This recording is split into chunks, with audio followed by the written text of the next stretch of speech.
Hi. Hello, hello. It is day 35, 7:25 in the morning on September 6th. It is time to create. Took me a minute to get the stream started because I'm multi-streaming to both YouTube and Twitch, and YouTube is taking a moment to get set up properly.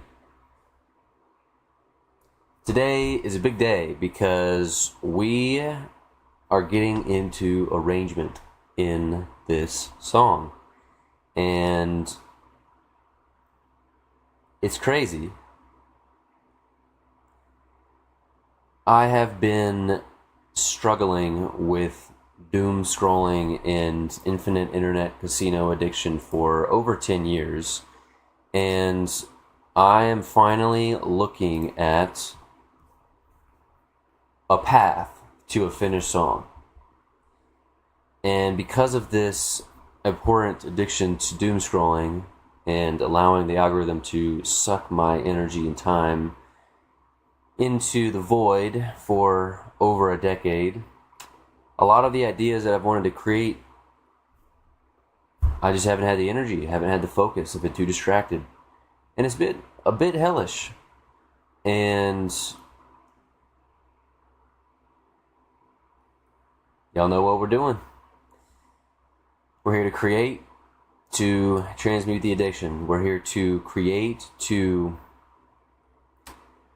will the dreams into existence. We're here to show up every single day in non-negotiable consistency because that's required to become a master. And this container is a documentation of what it's like to go from being a novice to a master. And I would love it if you guys created with me. So ladies and gentlemen, let's make some art. Drop in the chat what you're working on today. Tell me how you're feeling, and let's get to it. Let's get to it.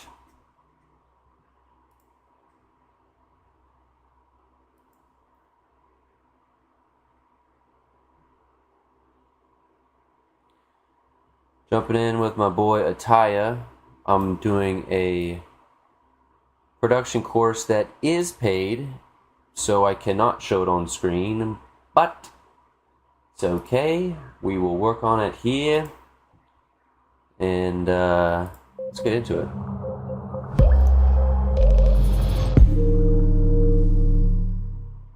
Welcome back.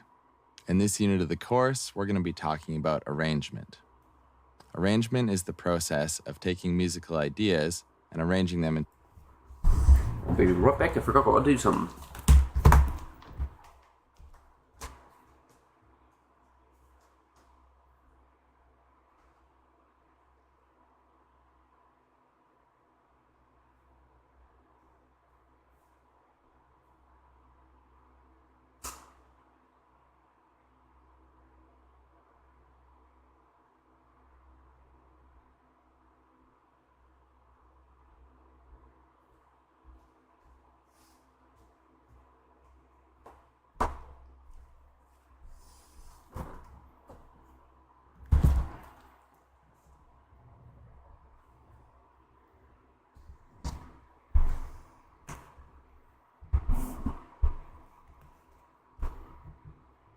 into a timeline. A good musical arrangement tells a story and keeps the listener engaged. So without further ado, let's dive. Arrangement tells a story. Arrangement is the process of taking musical... We're gonna be diligent, and we're gonna take notes. Today is a special day, September 6th, 9/6. Ideas and arranging them into a timeline. A good musical arrangement tells a story and keeps the listener engaged. So without further ado, let's dive right in.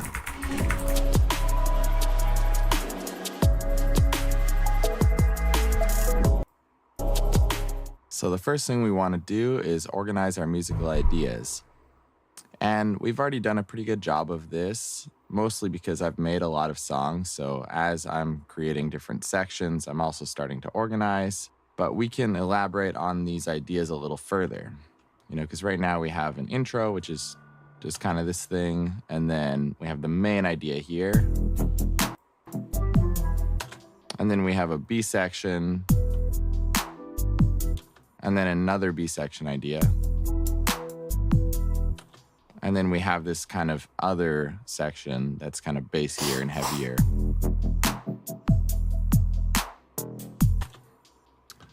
So we already have enough content in this song to make our full arrangement. But if you don't, then one thing you can do is you can try playing different parts together. So for example, you could play the lead,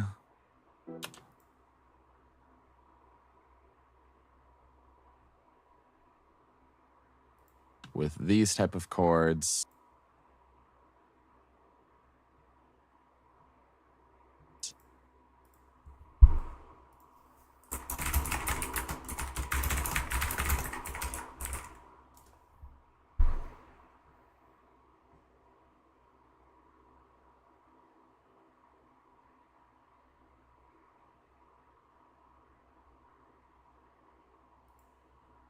My name is Dezabi, and welcome to First, as you're going to see multiple tabs. Go to Look, Feel, and near the bottom, you're going to see Theme.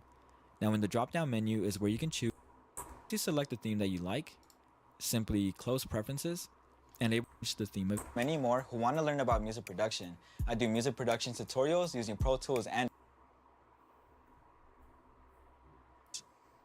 Maybe How'd my boy try to get this color coding? It's so cool. It's like red and light blue. How did you do that? I'm getting distracted. Zoom display, enable H brightness, color intensity, color hue, grid line intensity, color, track color, auto assign track colors, reduced automatic. What is that? In tablet mode, permanent scrub areas, allow multiple. I don't know how he got all this stuff to be blue instead of orange. I like it. Is it just an automatic feature of a darker mode? be the more stripped down drums with that bass line. And we could try playing all that together and hear how it sounds.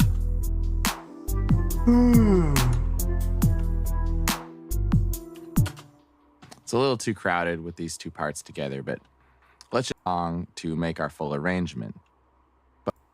Alright, today is an important day because I gotta face my resistance on being organized within this project. Within this project? Within this project. That's how he's got me saying it like he says it. Because it's a fucking mess. And it's going to take time for me to organize. But you know what? This is good for documentation, so... And also, even more so, better that I learn how to do it.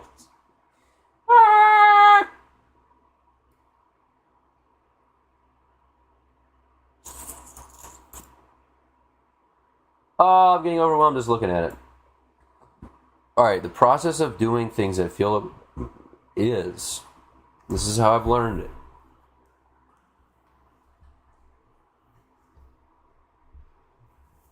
You do them one at a time. So, I'm pretty sure I'm not going to use a lot of this stuff, so the first thing I get to do is just pull down and out things I know I'm not going to use. So we'll go one at a time. I need to have some kind of element that stays with it. Maybe that. This sample piece is actually becoming an integral part of the... I don't want to throw this in here too. Let's just see. No, that's not going to work. I'm not going to use the 90 BPM. That's not what the song is. So let's just go all the way at the bottom. All the way at the bottom. I guess I need to see how you organize this, because if I have drum rack pieces that I'm not using at all, what's it going to look like an arrangement view? Like, this shouldn't be 1. This should be like 50. I'm not going to use any of these.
My brain works like this. I hear sound, I hear idea. I continue to listen to sound, I continue to hear ideas. This is very different from what I've been making, so I am getting distracted because I go, oh, this is something I could make out of other things.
That roll is so cool, and I did that on accident.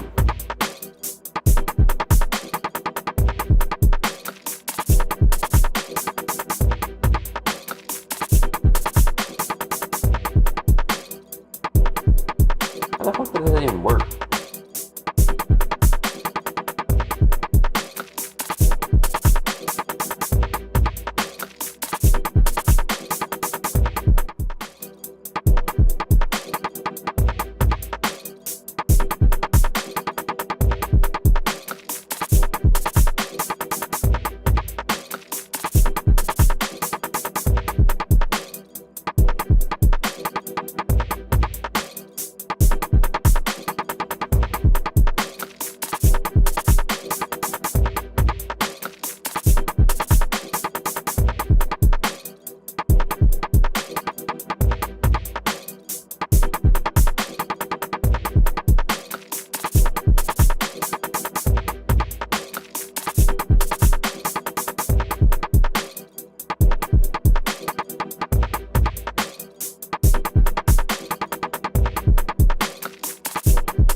I gotta use this.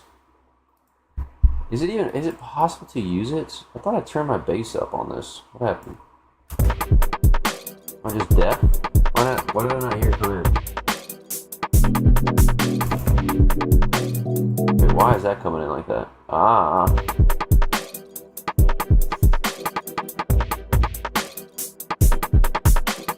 This could be a breakdown. You know what? It's my first single. We can make the song 5 minutes if we want.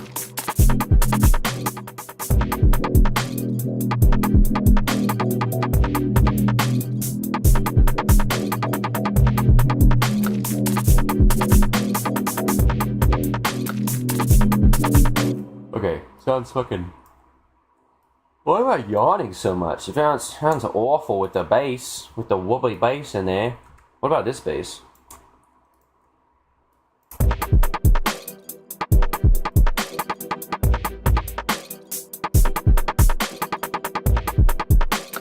Oh my god, it's such a mess.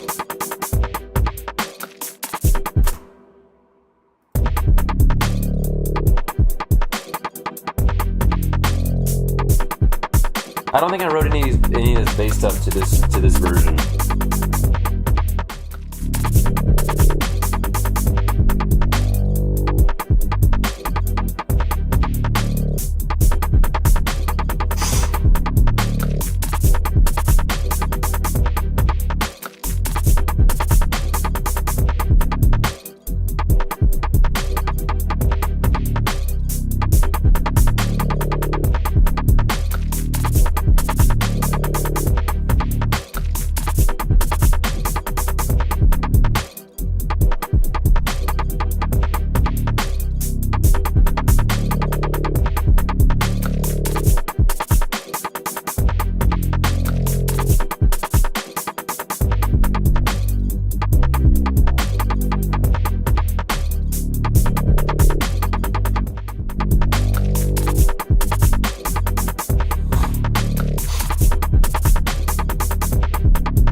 Doesn't really work.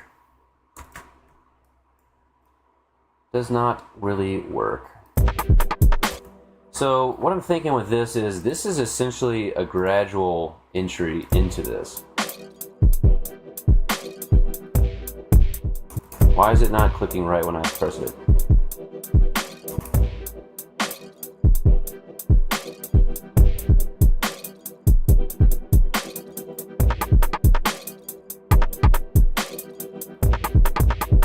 What the hell?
it's like there's some really cool rolls in there, but I don't know how I feel about the percussion emphasis. It's like I'm definitely using it not how. I mean, I don't really know how to say that, but like they don't sound like they're being used properly. Sounds like someone who doesn't know how a drum set works smashed a bunch of sounds together and made some of them work.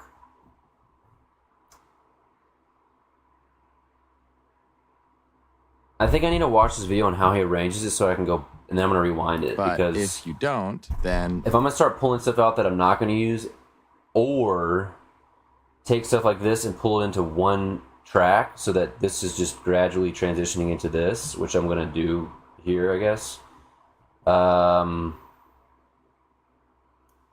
need to start organizing where these are going in the track lists, top to bottom, and I got a bunch of stuff I'm using like way the frick over here. So one thing you can do is you can try playing different parts together. So for example, I'm going to speed run this for a second, just watch. The lead with these type of chords, and maybe the more stripped down drums with that bass line, and we could try playing all that together and hear how it sounds. It's a little too crowded with these two parts together, but let's just say you like that. What you can do is hit Command-Shift-I, and it will create a new scene with those selected clips, and then you can call this new part, or whatever you want to call it. So by doing that, you can create different ideas. So think of this as the drawing board. It's like where we're sketching out different possibilities. And by having all the scenes just right here, it's easy to audition them beside each other and think like, okay, are we going to go from the main to the B section, or are we going to go from the main to the other B section, or we go from the main to this one note part? And we want to try and figure out what is going to tell the best story and convey the right feeling for the song. So I think I like the arpeggio part more than this other B section. I do really like these chords quite a lot, but I think the B section has a little more impact, mostly just because the arpeggios are plucking on the 16th notes that kind of match with the 16th notes in the drums. So if we play that with these drums. And then I really like this new thing we added in here too. So I think all those elements together, it just creates a bit of a stronger section than this one. So I think for now what we're going to do is think of this as like an extra idea in case we may need it. So we'll just put it down there. Put a question mark because now we're not so sure about it. It's not always easy to determine which parts you prefer over others because you're the one who made them and you start to get attached to things. But it's great to compare your favorite part to the other parts and see which one seems to fit better with it. And so that's what we did here. And it's not like this is never going to be used. We might end up using it for the outro or something, but we're just eliminating it from our top picks right now so we can figure out what our main B section will be. Because an important concept in arrangement is thinking about the different types of energy a song has to have. And any good song needs to have at least two types of energy. You know, so like a more chill part and then a more hype part. It could be a more sound designy part and then another part that's more melodic. But think about, you want two main energies, and sometimes more, sometimes three, or maybe even four. But I would say more than four, it starts to get too confusing. So 2 or 3 types of energy, or in other words, different musical ideas, is the best approach. So right now, this is our top one. It's our A part or our main part. And then this is now our B section. And then this part is really cool too. It has more of a, almost like an intro kind of thing or a breakdown. So I think this actually might work well before the main part. So for example, if we do this.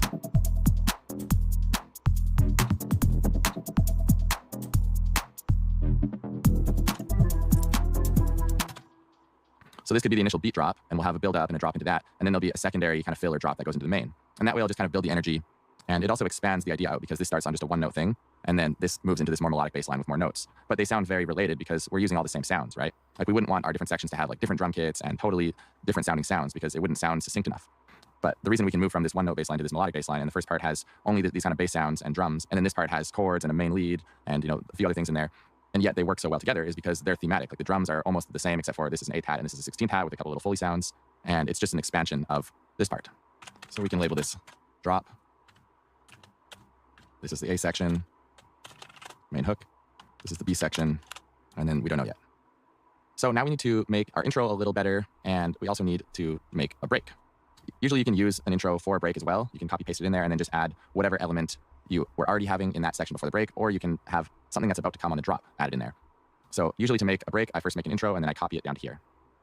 So for our intro, all we have in here so far is this pad. And the pad is more of a layer that will fit with something else. On its own, it's not really full enough to work as an intro. And I also think we should make it a little less scrapey at the beginning. It's also very quiet. Time forward on our envelope for the oscillator. It will take a while until that kind of more metallic sound that we're getting from this oscillator to come in. So it starts off just almost like a subtle breathy kind of sound. So what we can do is copy something that is going to come later. So we could do the B section arpeggios. Let me bring this down a bit.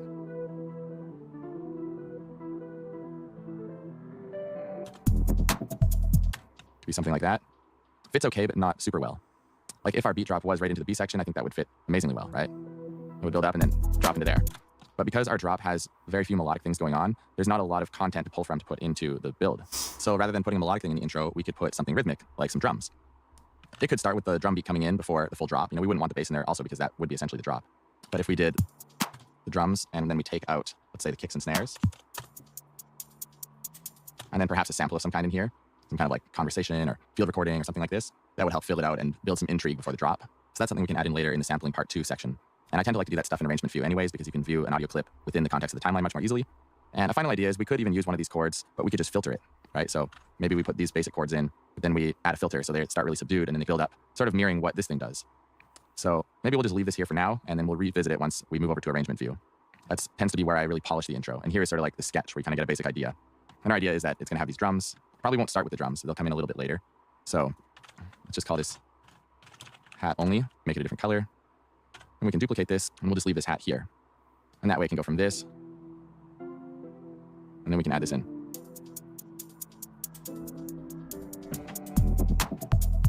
So when we're in session view, we're not trying to polish everything perfect. We're just trying to get a sense for what will fit with what in the context of the song. So now what we can do is just duplicate this, and we can bring it somewhere after the main hook and call it break. And then maybe we'll change out the basic chords for the arpeggio here, take out the hats, and we'll even add this art background sound to support the arpeggios. So our break, in theory, could be something like this. And then it could go into this, which always works great if you have a melodic element and you just have that playing by itself with no beat or bass line. And then it drops the beat and the bass line and a few other sounds that go with it come in. And then it always just slaps hard because there's the anticipation that the beat's going to match with that melodic thing, but you only hear the melodic thing so far. It's a tried and true formula for breaks coming into another drop. And so yeah, here's the rough idea. It will go intro into this one note bass line and then into the main hook. So that will just kind of be like a double drop in a sense. After the main hook, we'll have a break and we'll go into the B section. And then we'll have, once again, the main hook. So we can put it here. And then who knows, maybe we'll have this as an outro, or maybe we'll go back to this one note bass line part. We're just going to try this out first because we got to see how it flows and then listen to it all in context. It's hard to know exactly for sure if the arrangement that you make within session view is going to fit perfectly. So what we're going to do is just try recording this over into our arrangement view here. Then we'll look at the timeline. We'll see how long everything is taking. We want to make sure the song is not too short and not too long. And we want to make sure there's enough space between all of the parts that repeat. And we want to make sure it keeps the listener's attention. Okay, the next one. I want to see how Welcome he brings it back. to this session arrangement view. I'll see this.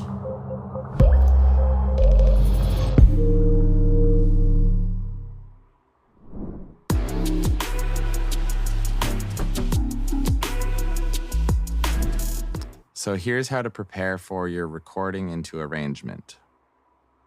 So the way we're doing this is by performing it live, by clicking the play markers on each scene, and then you can stop and start different scenes. And you can do this with the mouse, or you can use a push or an APC-40 or any kind of gear that you have if you'd prefer to perform it on the gear. But I'll just show you how to do it with the mouse. First, make sure that the quantization setting for clip triggering is to your liking. I like 1 bar or half a bar because it gives me enough time to make a last second change and trigger a clip I wasn't planning on doing, but it's not so quick that I'll mistrigger it out of time. So just to give an example, if we set this to 1 bar and I play this clip and then I click the clip below it, it will take within 1 bar of when I clicked it to change to the next one.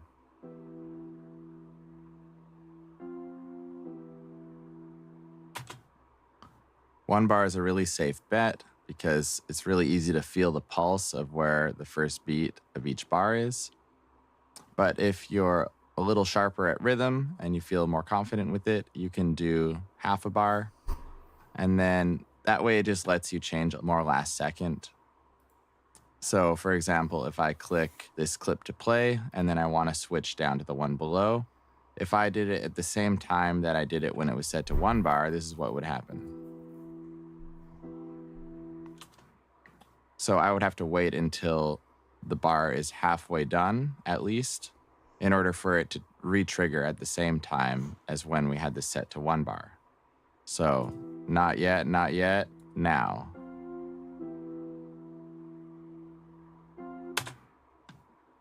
So either a bar or half bar is what I recommend, but do whatever you're comfortable with. And the next thing we want to do is just pre-select our clips that we're going to start with. And that just makes it so when we hit the record button, we don't have to rush over to the play button. Just makes it a little less stress right before you hit record. Or if you're comfortable with it, you could just click the playhead here after clicking record and it would queue up these clips. But if you're going to do that, make sure you go into your preferences, go to record, warp, launch, and then the count in here should be set ideally to 1 bar. If you do no count in, the moment you click record, it starts recording. And you would definitely need to have these ones pre-selected in order to avoid having a dead space at the beginning of arrangement view. So I recommend you can have the count in at 1 bar anyways, just because that's convenient for most applications. And then you can pre-select this too, just to have ample time before the recording starts. And finally, press tab to go over into arrangement view and make sure our playhead is at the very beginning. So then we are recording from 0 seconds rather than somewhere in the middle of the song. Otherwise, we just have to drag everything back later, which is not a big deal, but you might as well save the grief of doing that by just double checking at the playhead and make sure our playhead is at the very beginning. So then we are recording from. Finally, press tab to go over into arrangement view and make sure our playhead is at the very beginning. So then we are recording from 0 seconds rather than somewhere in the middle of the song. Otherwise, we just have to drag everything back later, which is not a big deal, but you might as well save the grief of doing that by just double checking that the playhead is in the right position. And then while you're doing this, you got to feel into how long you think each part should be, because it'll just keep looping forever until you click the next one. And that's one of the cool things about doing it this way is you can feel if something feels too repetitive or if it went away too fast because you're performing it live. So it's a somewhat intuitive approach. And if you've heard enough.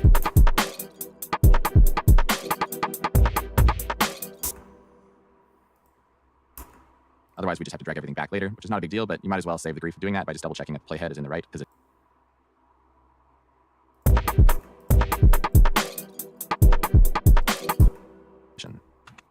And then while you're doing this, you got to feel into how long you think each part should be, because it will just keep looping forever until you click the next one. And that's one of the cool things about doing it this way is you can feel if something feels too repetitive or if it went away too fast because you're performing it live. So it's a somewhat intuitive approach. And if you've heard enough music, you should have a pretty good sense for it naturally, especially if you've done all the pre-work of lining everything up here. I'll give you an example, and then we're going to see how it looks and sounds over an arrangement view.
So curious to see how he pulls this into arrangement.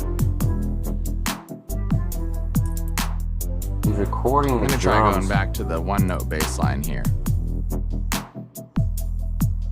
Kind of like an outro vibe. Because we started with it, and we could also stop with it.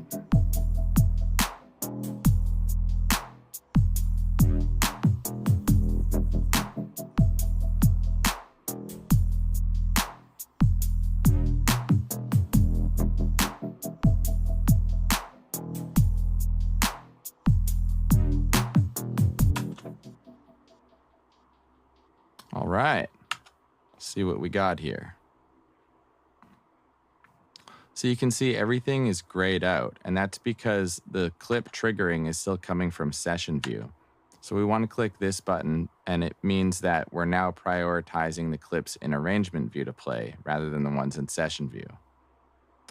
So now we can look at everything on a timeline. So we see our song is 2 minutes and 45 seconds. Of course, that's without an outro, so that would take it up to just under. So we started with it, and we could also stop with it.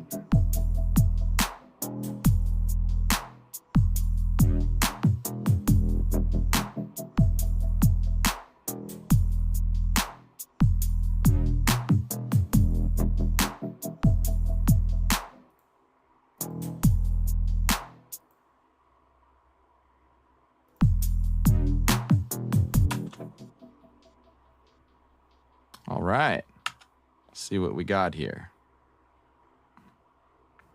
So you can see everything is grayed out, and that's because the clip triggering is still coming from session view. So we want to click this button, and it means that we're now prioritizing the clips in arrangement view to play rather than the ones in session view.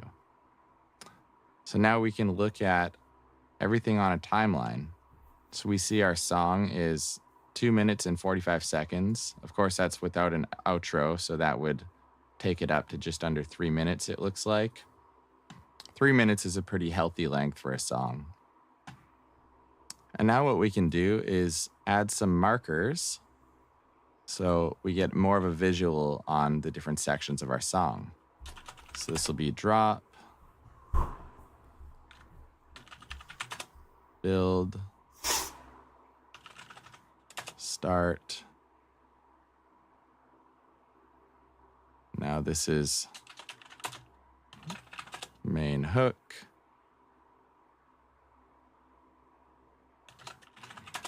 Break. Drop 2. You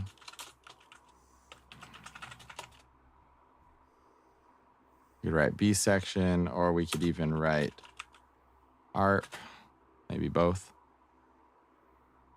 And then here, main hook 2. And then here we have outro. Well, actually, we should call this the outro.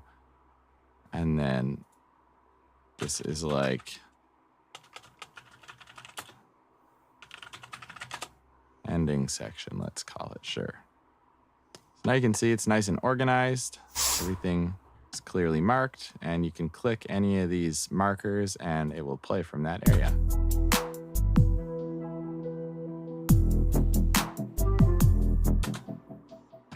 It can also be handy to click the key mapping function and then number these. So click, press 1, click this one, press 2, and so forth. And then you can trigger these points by just pressing that number on your keyboard. Oh, that's cool. So for example,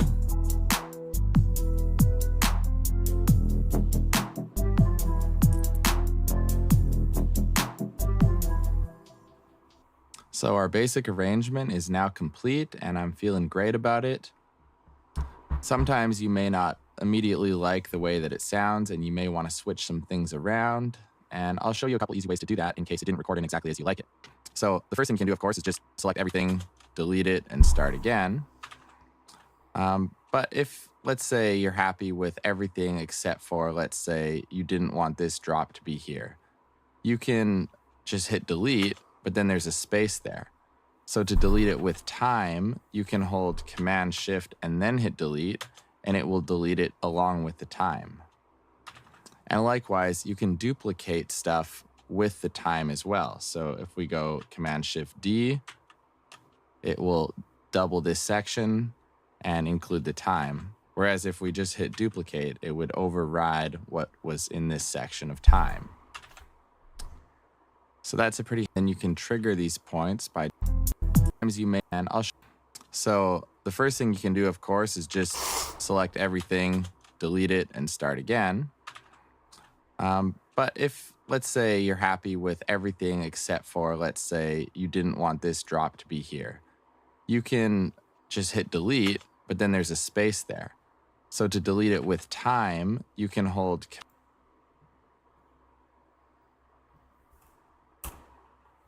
Command Shift and then hit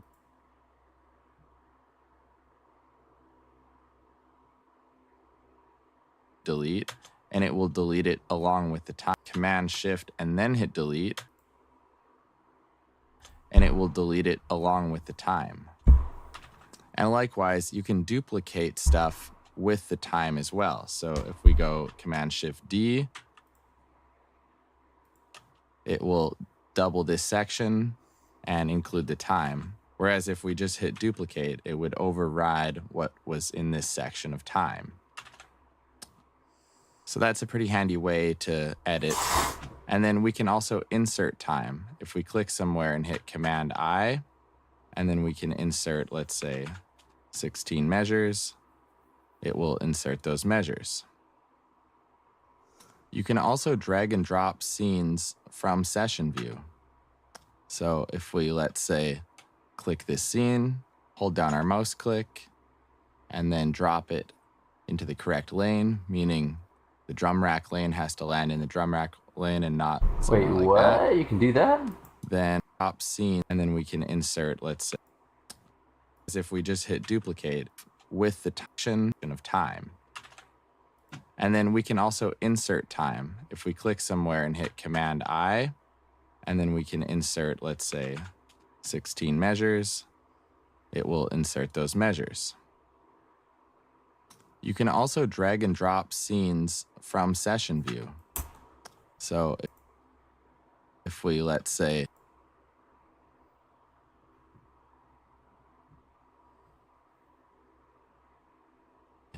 click this scene, hold down our mouse click, and then drop it into the correct can you lane, do that meaning with any the of the drum rack tracks? lane has to land in the drum rack lane and not somewhere like that. Then we're gonna have that exact loop from over here put into the timeline. That's dope. But one thing you'll notice is that these loop lengths aren't all the same. So what you have to do is just drag them over. Because you can drag it, and as long as it's selected on loop right here, it means whenever you drag it, it will just continue the loop. And you can see these little notches that indicate that the loop has restarted. So you kind of have to manually do that in order to make everything fit to the right size. But that's another way you could do it. This can be handy to know about if there's a part that wasn't recorded into arrangement view that you might want to add later. For example, this other B section that we put a question mark by, we could take that and, let's say, drag it over top of this.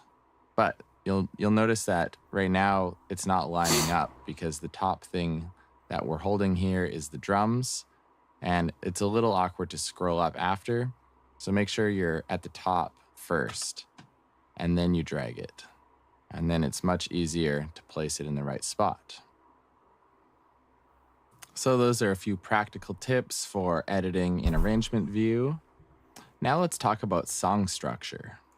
This is so different than anything I've ever watched for arrangement view. There's like not much.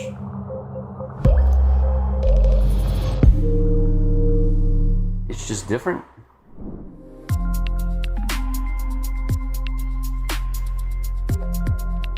So when you look at this song with the markers on it and everything labeled nicely and the different colors, you can see it looks very structured. And that's because it is. It's following a song structure. Now, a classic song structure is more geared towards vocal music, and that would be a verse, chorus, bridge, chorus, outro. This is sort of a variation of that in a sense. So before we can translate verses and choruses into electronic music, we should become familiar with just the standard song structures that you see in all kinds of vocal music. So here are the most popular song structures for lyrical-based music.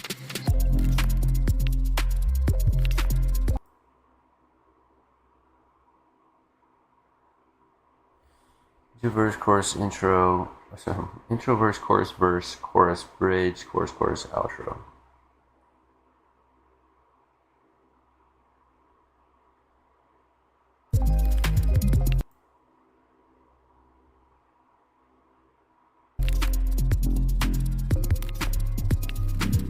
Here are the most popular song structures for electronic music.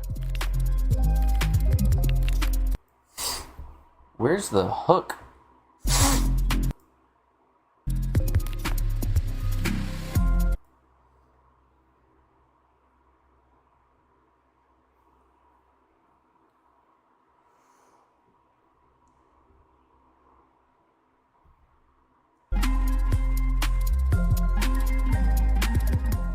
People also subconsciously know these different song structures because they've listened to so much music throughout their life.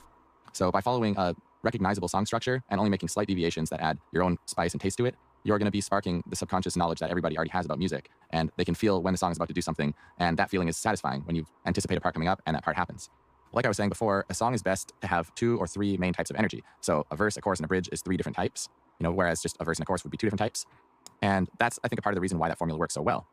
And the reason that we come back to the chorus is because people want to hear the main hook again. There's something satisfying about hearing it the first time and becoming somewhat familiar, and then the second time it comes back, it hits harder because you know it and you start to become familiar with the tune.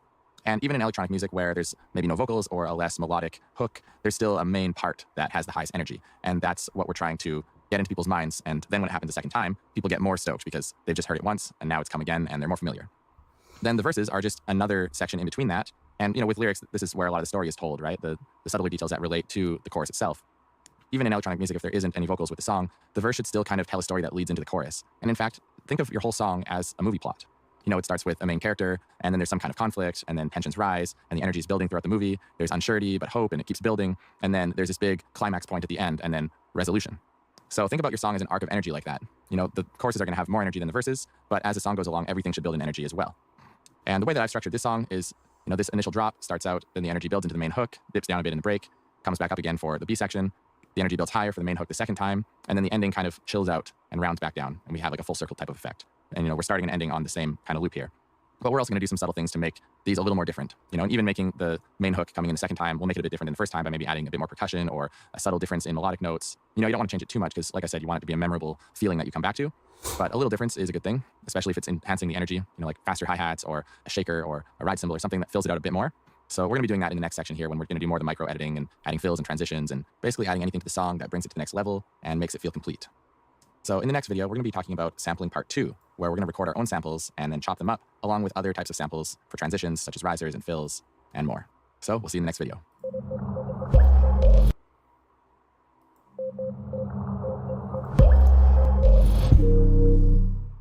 Welcome to sampling part 2.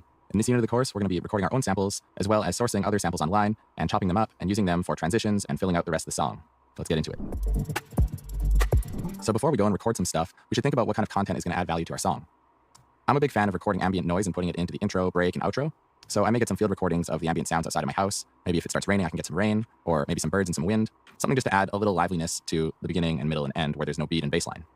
Another thing I'm considering doing is adding some shaker sounds using things from my kitchen. So I find like salt shakers or spice racks have a lot of great different sounding things that shake. You can get all kinds of original sounding shakers and add them in. So for example, we have our first main hook, and then the second main hook is identical. So a way to step it up for the second one is to add something like some shaker kind of sounds, or maybe some clinking some dishes or things together and putting delays on them and turning them into an extra percussive element. So when we actually go and record, we're going to explore and then just kind of see what we get and how it might fit. But having a bit of a vision in mind is helpful because you're looking for certain types of sounds. So the 2 kinds of sounds that I'm looking for in particular for this song are ambient noise, kind of white noise background stuff, and percussive sounds. And as I explained before, it's easier to edit samples in arrangement view. So there are a few things that we're going to add to our song as well using samples from Splice or from sample packs that are better done in this stage of the process, because a sample can just lay out nicely in the timeline. We can see how it lines up, and especially with transitional effects, things like risers, it's much easier to set them up in arrangement view. So with that in mind, let's go record some sounds.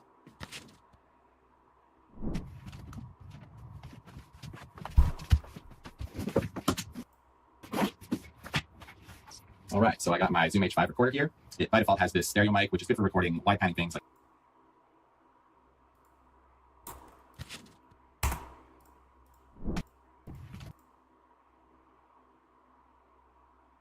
Interesting.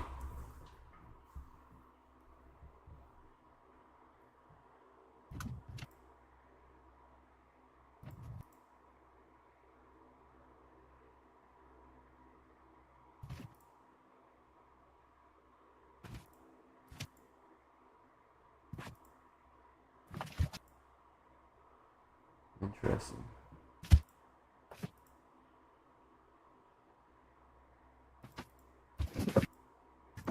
See dream catchers everywhere. right, so I got my Zoom H5 recorder here. It by default has this stereo mic, which is good for recording wide panning things, like if a car drives by, you can capture that really wide left to right pan.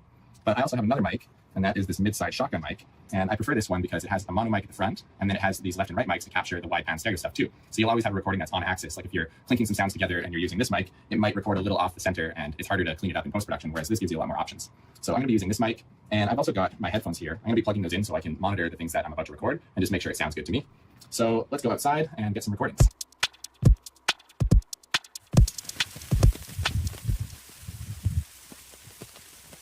Oh, what a cute little spot. Does he live in the United States? Because this does not look like the United States. Out here. All right. That's Vancouver weather for you. Nope. Well, now that we're in the Vancouver. kitchen here, we might as well record some other sounds. So let's just try opening up a few cupboards here, seeing what we can find.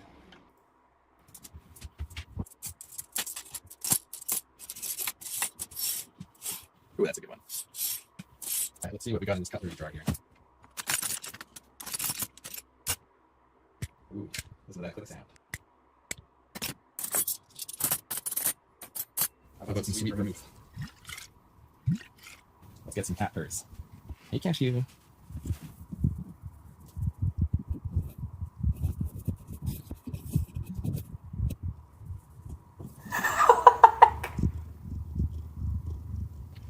Now let's record some shaker sounds using the Spice Rack. I have a metronome built into this, so I'll be able to match the BPM of my song with the click track in my headphones. Let's see what kind of spices we want to shake up here. How about chipotle mango? How about some Cajun? What else do we got? Ooh, cinnamon. This will be a good one.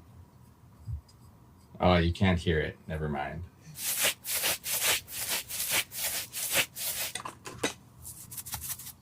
Some dill.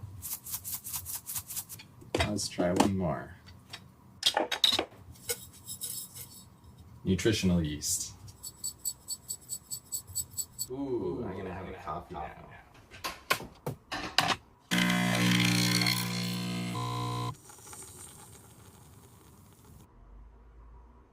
Maple syrup because I'm Canadian.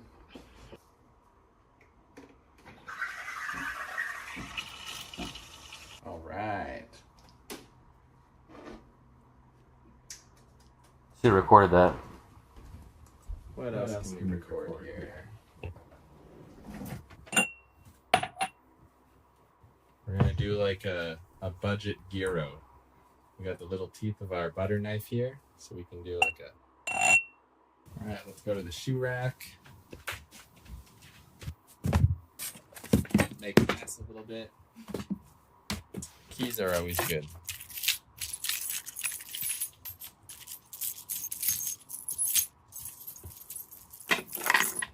All right, that should be plenty of sounds to work with. Let's go back in the studio and go check them out. And go check them out.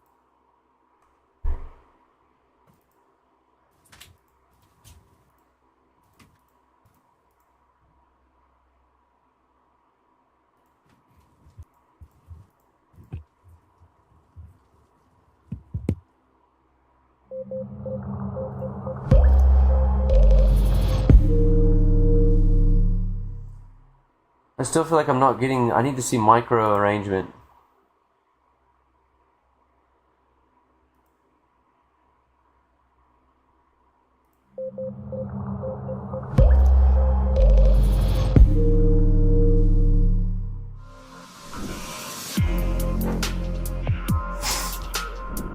So far, we've gone over several different methods for creating transitions. The reason I'm doing this is because I really don't want to get super deep into setting this up and realizing that my arrangement process is busted. I want to make sure that what I'm doing makes sense. Effects like risers, impactors, and fills. Now we're going to be shifting from looking at different examples to thinking more compositionally. So we'll go through the song and talk about how to build the energy of the song in a way that we like, how often to place transitional effects, and so forth. Let's get into it. So we're going to be starting at the very beginning of the song and adding transitional effects as I see fit from start to finish. We've already added quite a few things, and we're going to analyze. It would sound nice for the drums to build up in energy a little bit more. So let's fill this out with some percussions, maybe a snare roll or two. A kick would sound good here too.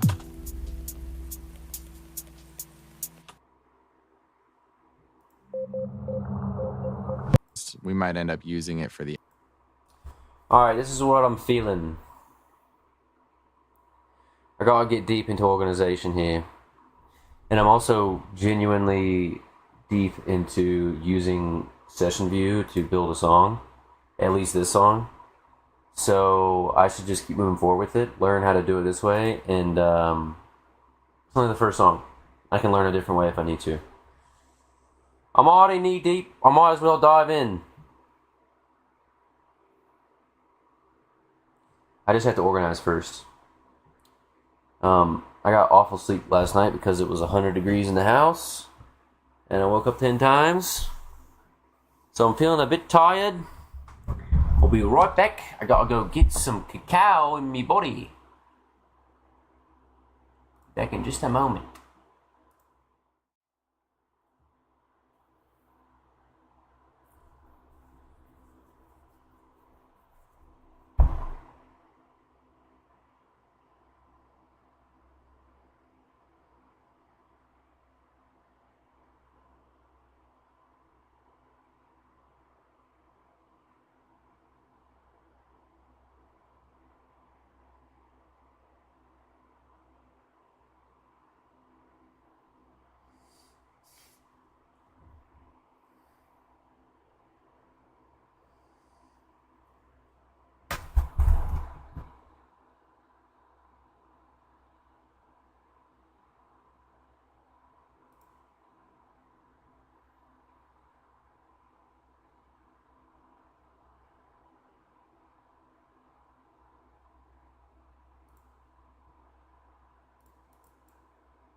Yep, it is. It is hot.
And we are back.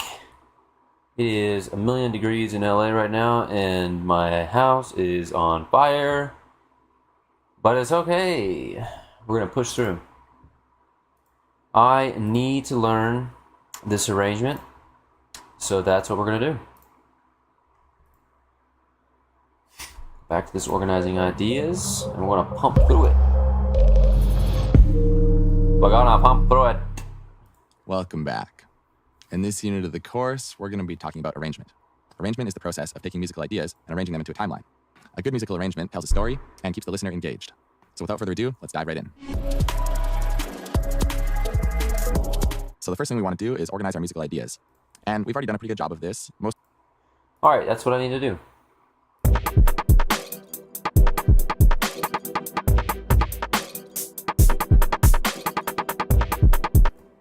Okay, so what I need to do is actually just condense this down. I mean, condense it down. I need to stretch it out. So each one of these is 2, 4. This is 4, 2, 1, 2. This is 5. Okay, so what I need to do is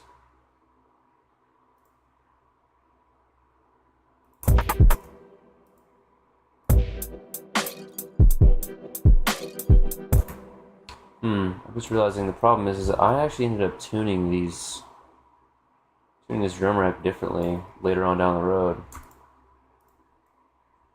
Look at that.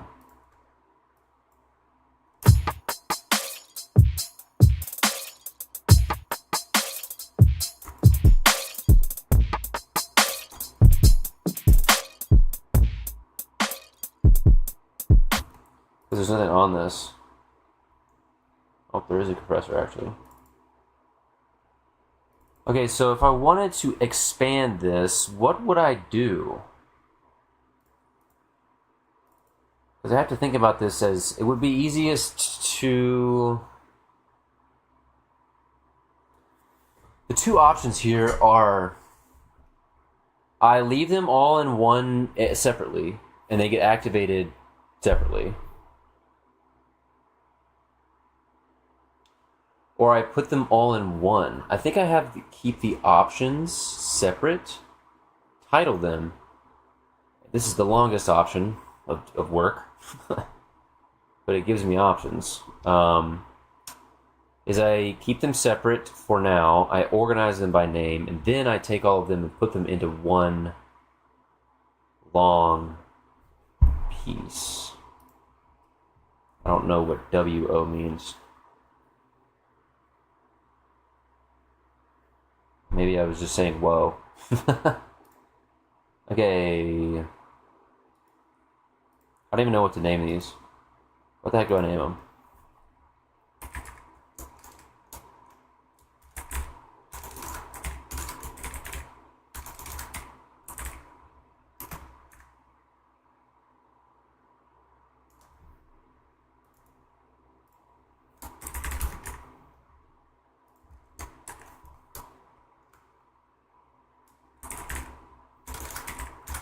I don't even know if this is the right... I'm probably going to end up changing this.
You know, one of the things I want to do.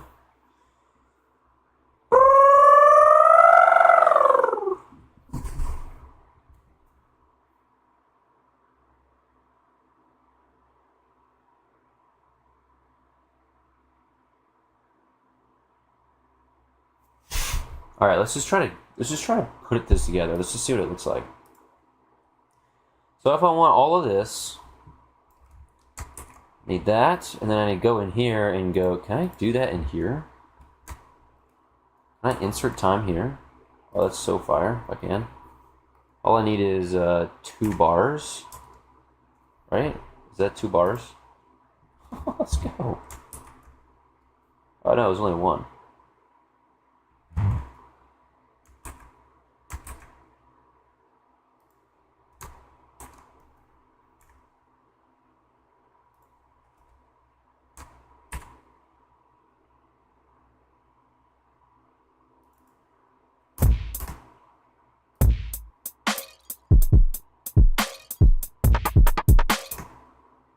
Okay, now right here, what we're gonna do. Now right here, what we're going to do is copy this. Wait a minute. This is. Oh, it's only 1, 2.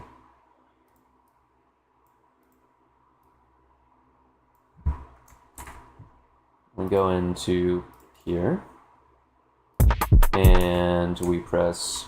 Yeah, that's far stretch for my hands there. What just happened?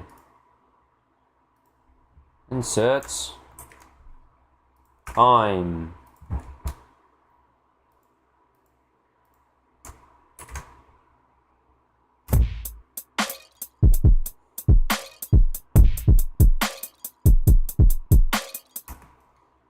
Okay, probably not going to end up even using this like this, but it's fine.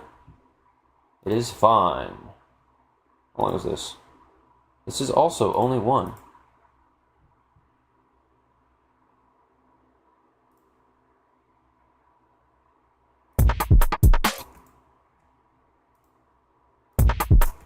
What is this? Stop it. What is this?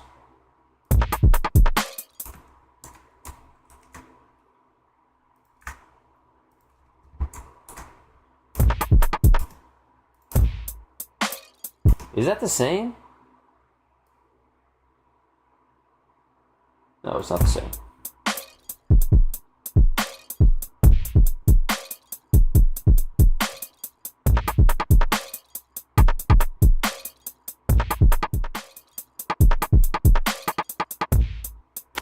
Holy schmoly. Okay, we got a 7-bar loop. Huh.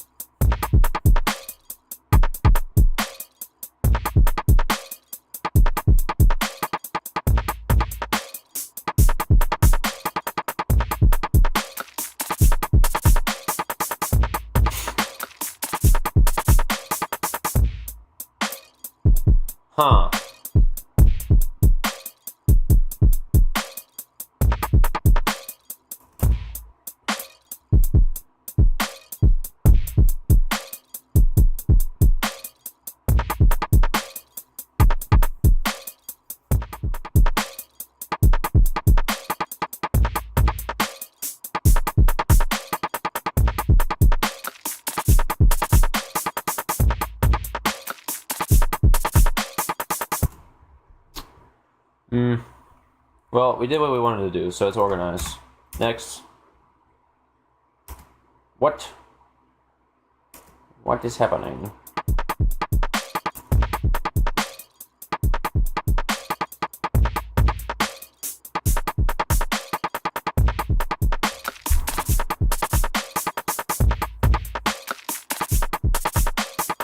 I think that is the same as this. I think I copied it just like right over. But is the rack the same? There's actually a compressor on the first one.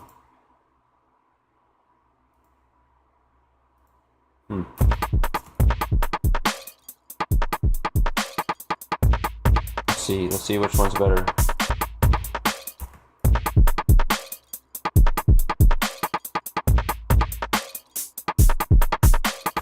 Can I just see on the master?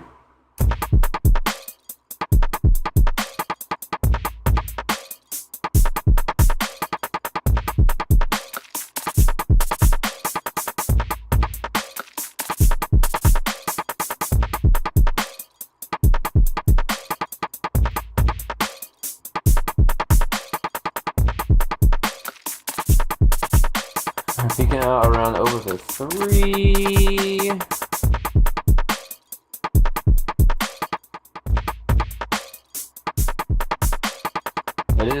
It's quieter. Slightly quieter.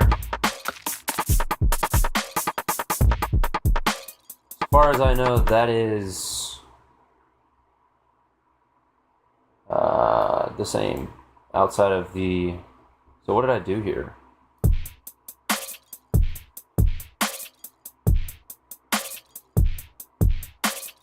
Okay, that's not in here. That's not in here. I don't think I have that.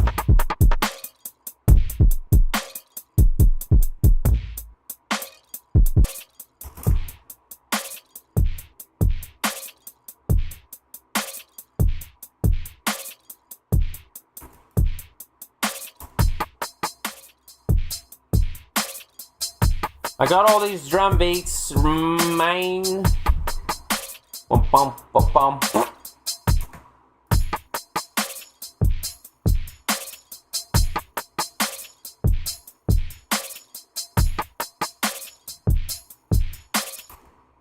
I don't even remember I don't even remember what the beat is that I made. It's got to be something similar to that, right?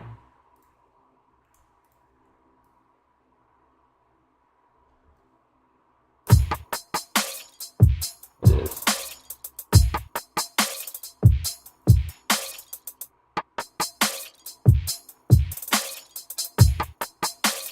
Boom, boom, boom.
Alright, I'm getting distracted. We're going to set timers. My distracted mind needs a timer.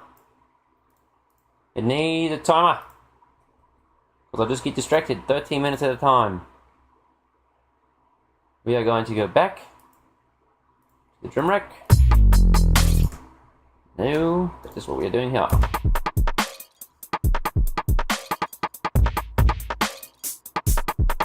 Okay, this seems to be the same, so I'm just gonna delete it. There's no point in having it.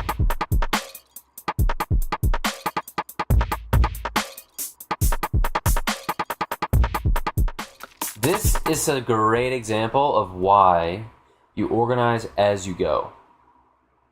Because I don't know what I did with this, and I don't know if it's different in any way, shape, or form. And I could be deleting something that might have a subtle difference that I actually want, but I can't hear because I'm not listening for it.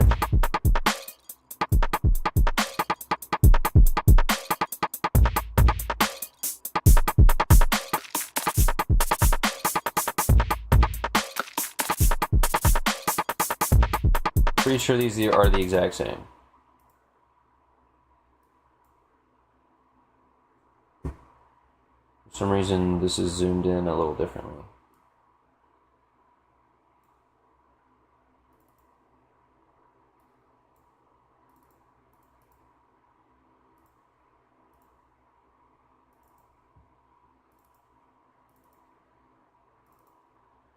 They are the exact same. Goodbye.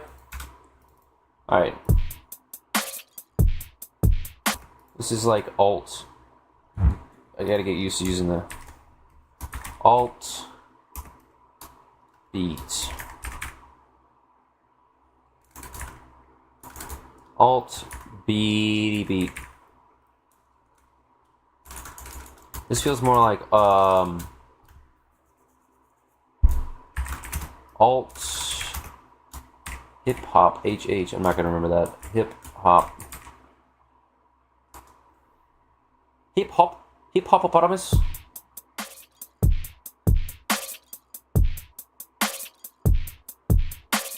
I come on the scene, I crash through the beams like a laser beam.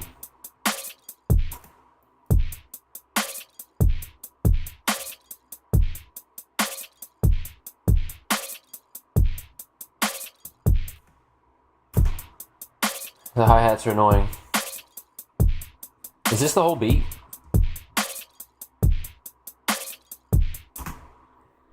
I don't think I need to have this like this. I could just stick it right here. It's the same drum rack, is it not?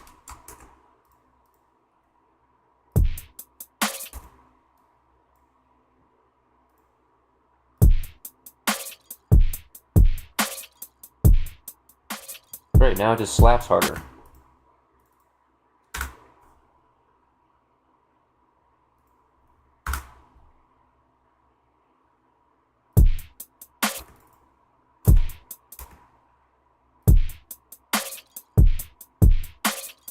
Boom, boom, boom, boom.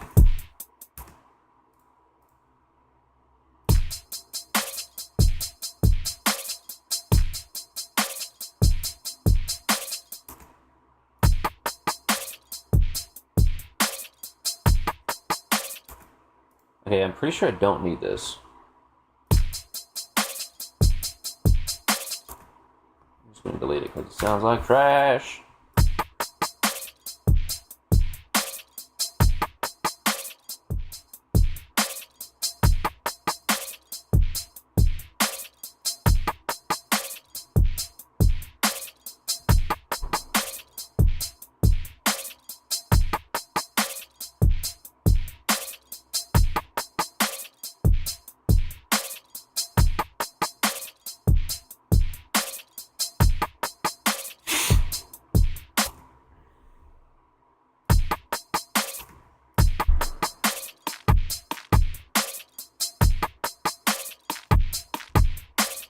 Okay, is this the exact same? It just has that there?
Okay, strong. Let's see. What do I want to call this? Strong. Alt. Perk.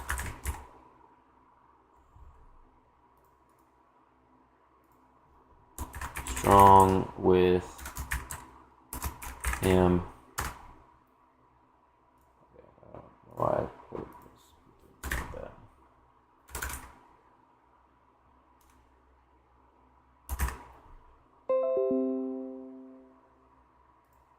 Okay, I actually want this to go here.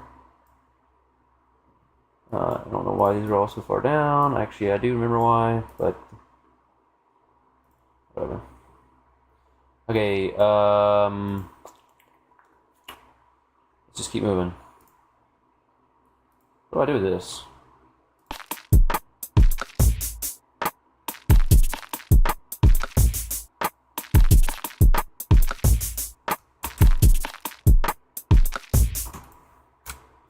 Gone, I'm not gonna think about it. Next.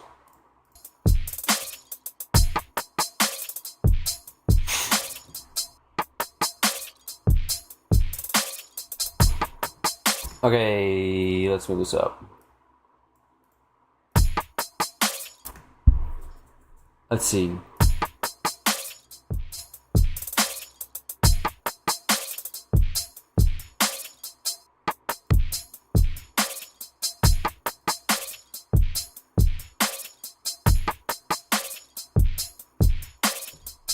Okay, I have just what?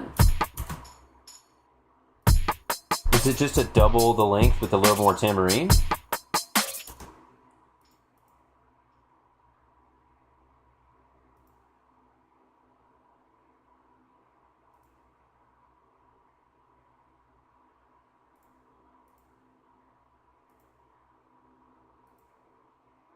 Let me actually do something here. I want to double this just because this is what this looks like.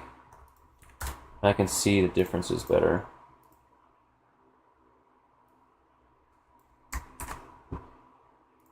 Okay, so between this and this,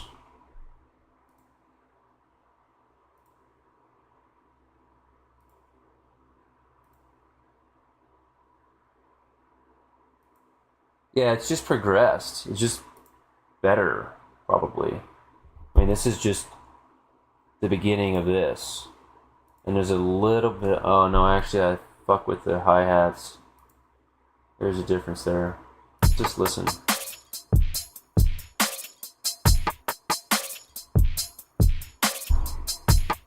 Okay, it's just pretty consistent. And then we go here.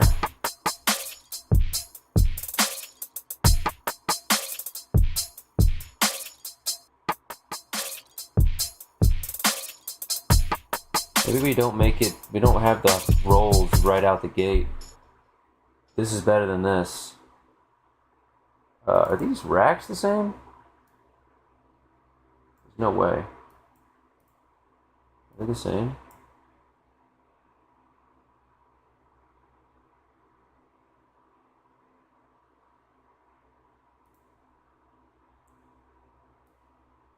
No, they're not. Are they?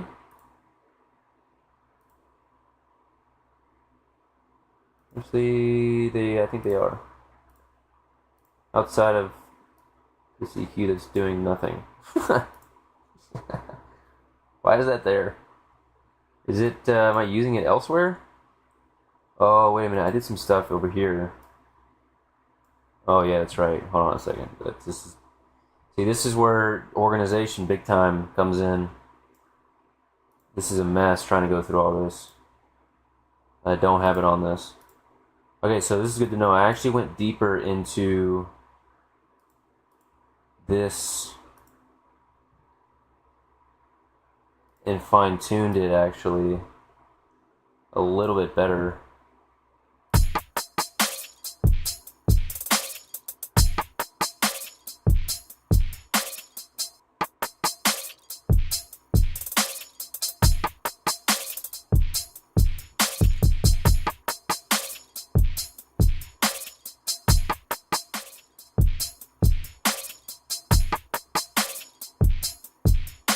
At some point I stack these. Let's just keep moving.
Hey, we're doing good.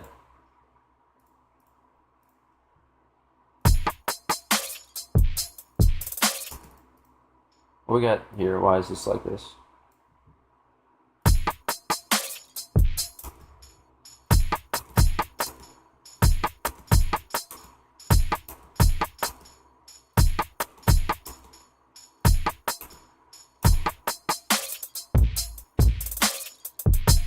What the fuck? Ugh. This is...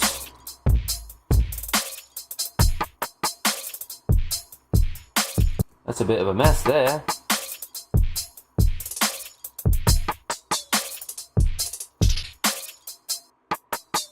I got some goofy stuff going on in the track.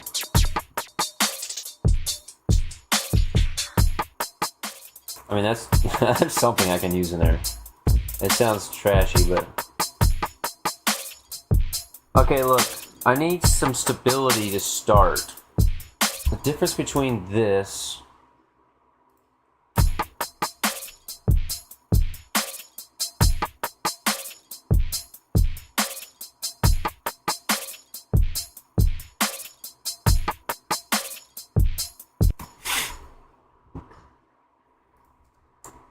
Can I just copy it in here like this?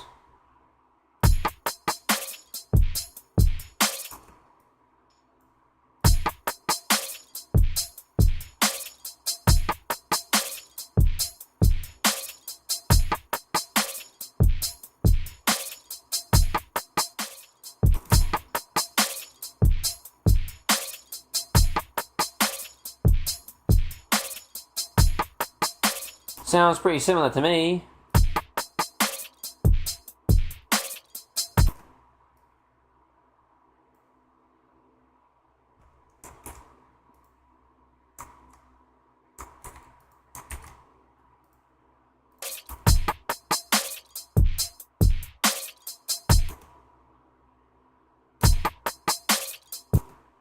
Wait. What is that? Wait, I didn't hear that before. What is that?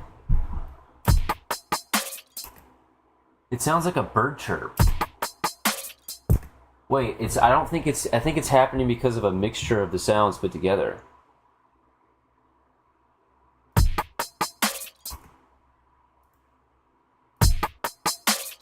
Wait, that's so cool. I need to emphasize it. It almost sounds like a record scratch.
What the heck is that? Let's get in there. Is it in here?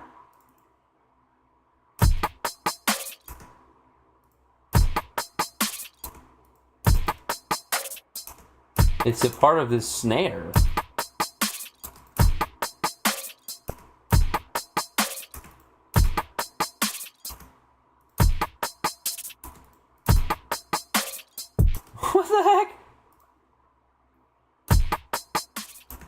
Hold on, I just need to go to this and listen to it, because...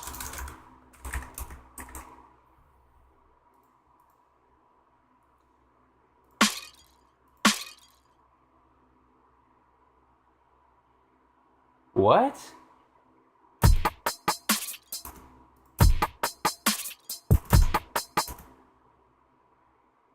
Wait, what is happening? Why is everything else still playing? I only want to hear this.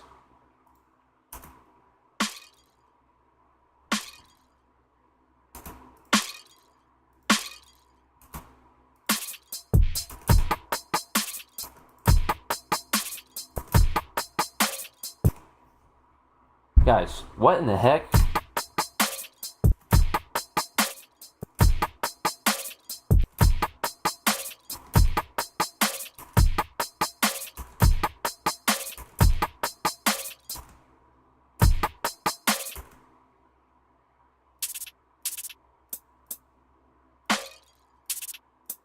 This together... Hold on. What the heck did this do? Stop that. Listen to that. Does it do without the hi-hat? It does. It's literally these two together.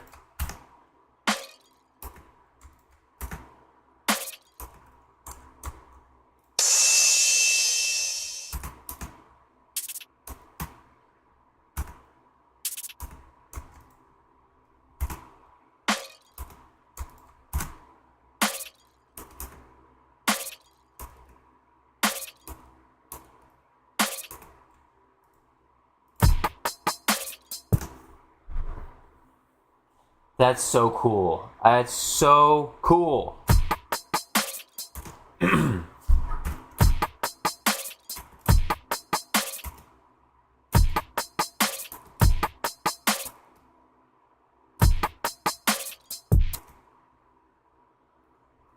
I want to pull that sound out and emphasize it.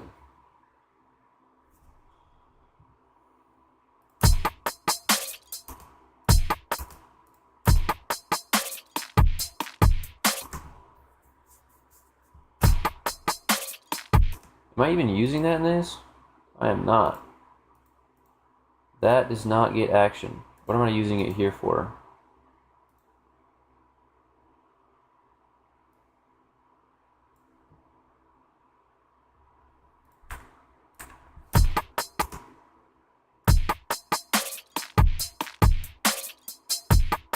Maybe I should throw it in there at least once, but not at the beginning.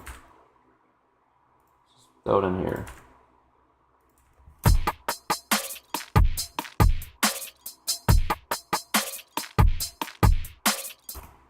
Whoops.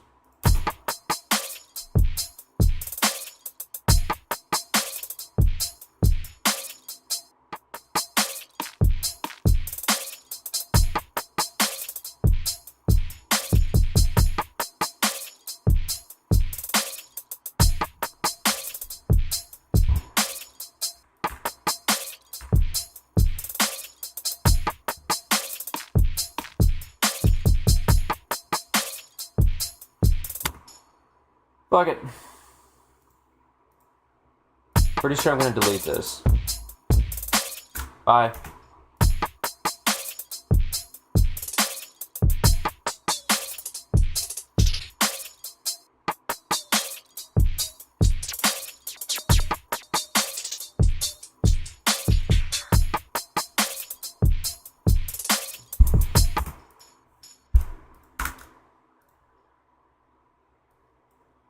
I don't need to keep this, right? Because I have them all in here.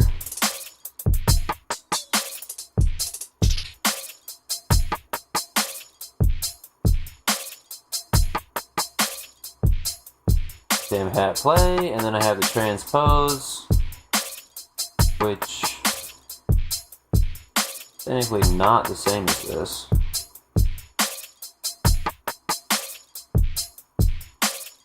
It is slightly different.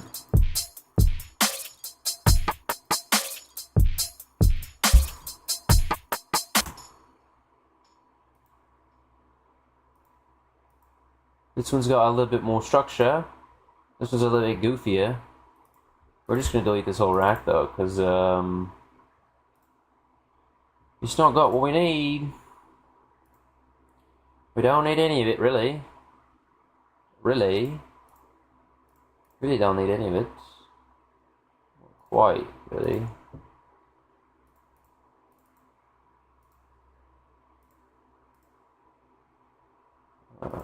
What does that do?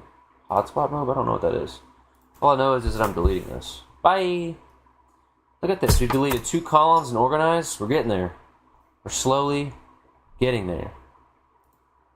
Slowly. Surely.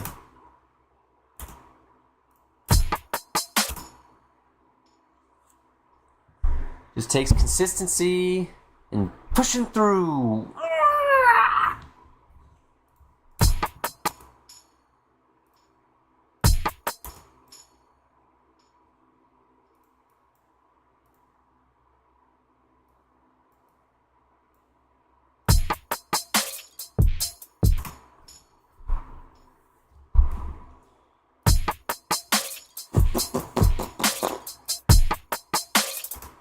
Okay, this sounds louder.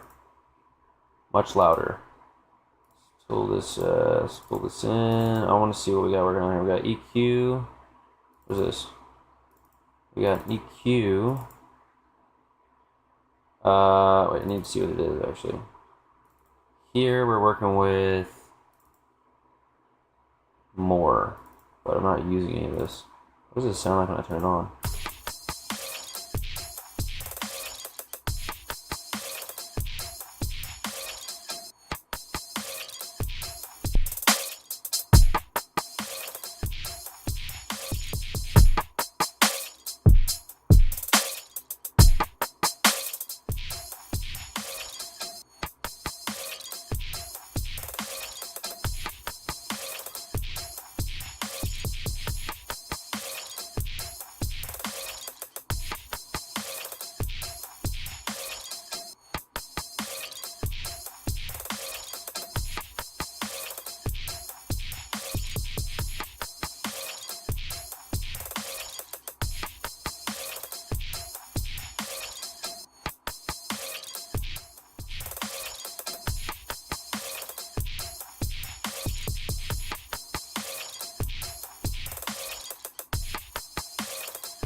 Bow. Ba-ba-ba-bow.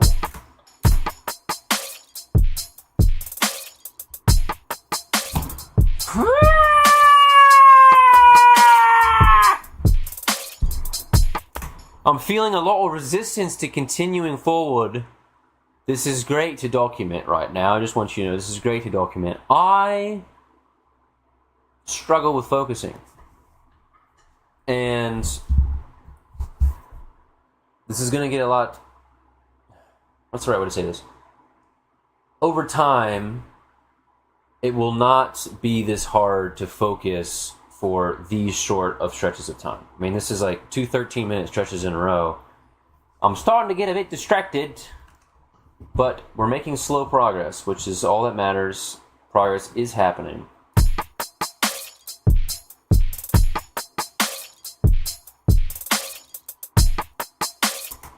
I need to be able to look at all these. Smashed down into a bit of saucy.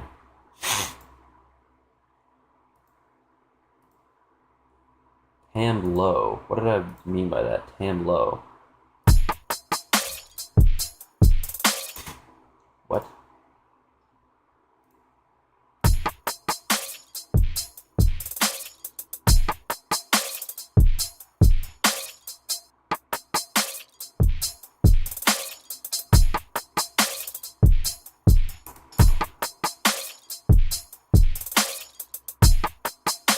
Did I do something in the envelope?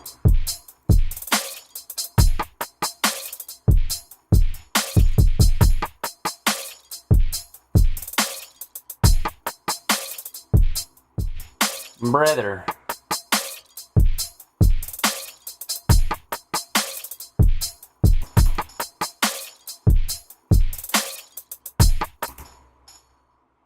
Wait. Wait. Did I do that on this?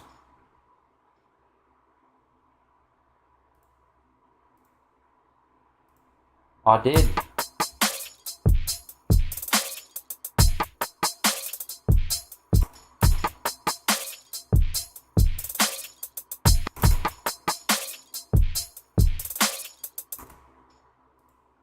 Can't remember why I did that, but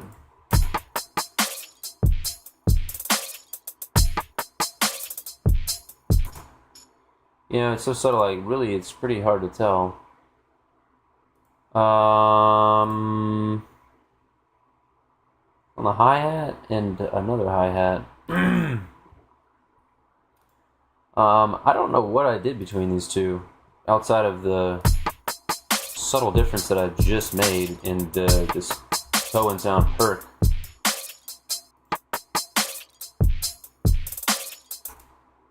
The frick?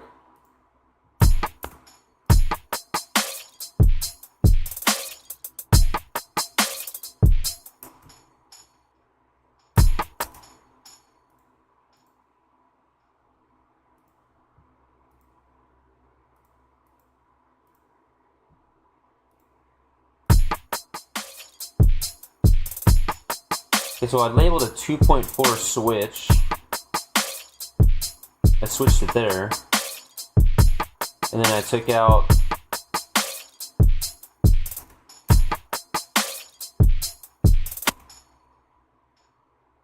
wait, that's interesting. The decap key. Oh. Wait a minute. This is where I think I see what I did. Yep. Okay, so in this drum rack, I made this combo. I realized this should just be an instrument rack, and I made it an instrument rack. Which, right here I'm confused because I made this that, and for some reason... Wait a minute. Oh, I had this stuff muted. Oh, it's... Wait, what?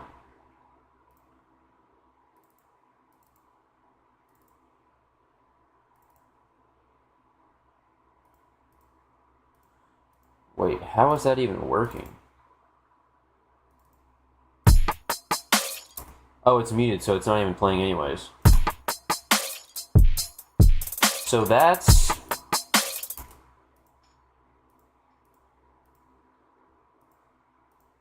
I'm not gonna lie, I don't know what the difference between these two are because this is muted in the drum rack, so it doesn't...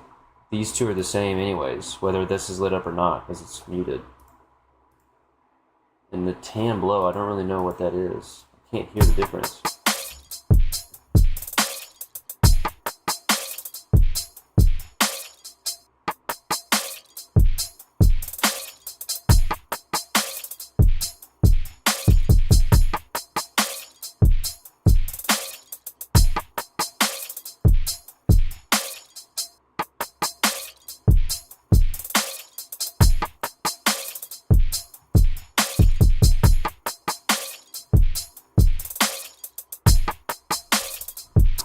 Wait a second. This EQ is... Oh, it's just on that one, but it's not... I didn't put it here. Did I? Oh, I did. Oh, I did. Okay, so... What else we got? Anything else? I'm trying to figure out what the differences are in this, because I didn't label them. I don't want to delete stuff that's, because this is a progression. I had to change something. I just don't know what this tan low is. Tamarine is the same. There's a hi-hat difference.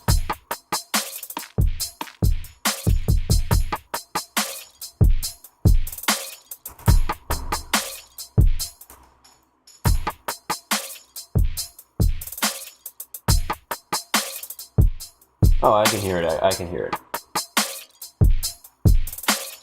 What did I do to it?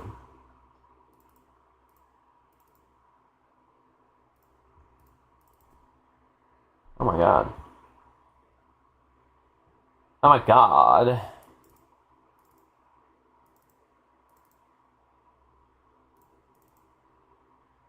Okay, so this is doing nothing.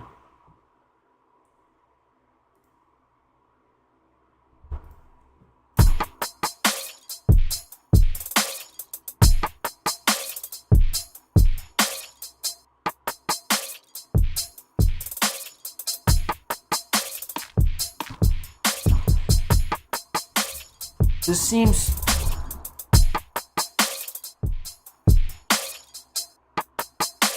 This is more dynamic. This is more dynamic, but I kind of want to record both. Just so we add more elements to the sound.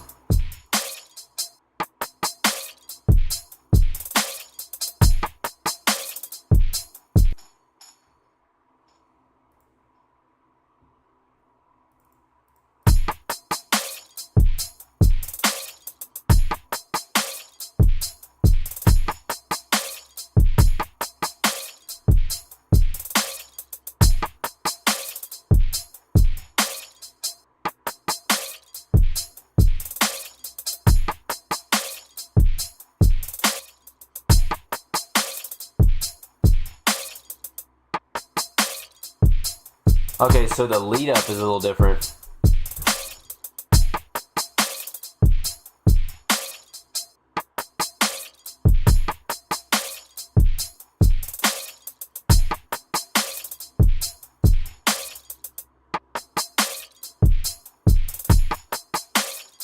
Do I like that? I'll take this out.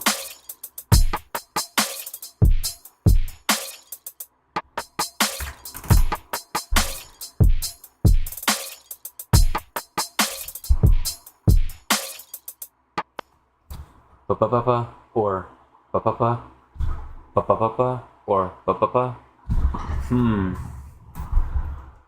All I know is I don't know what to do, but I gotta go pee.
You know, I'm not really sure what the difference between this is. Outside of that. And this, like, if I do this, it's going to sound the same.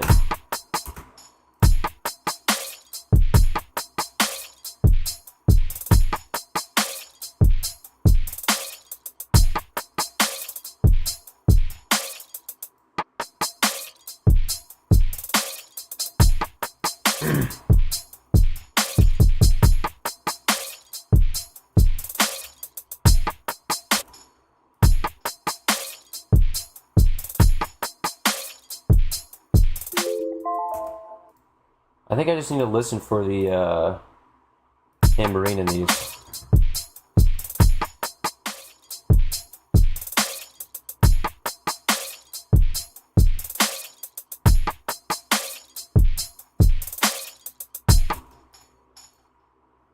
They are very close, very, very close.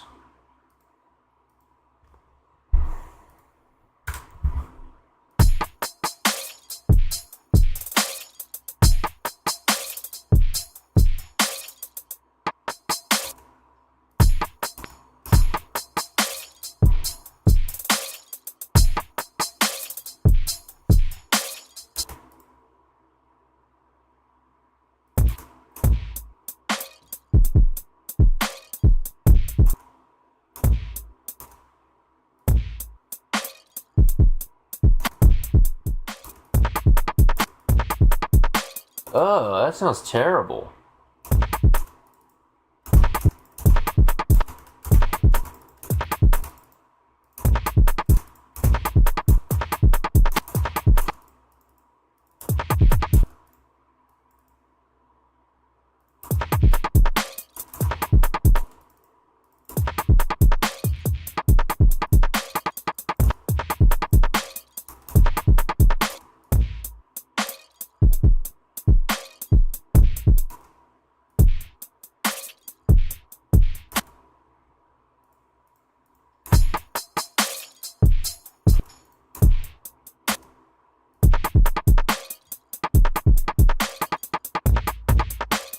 What the fuck? I think I understand what I was going for, but it's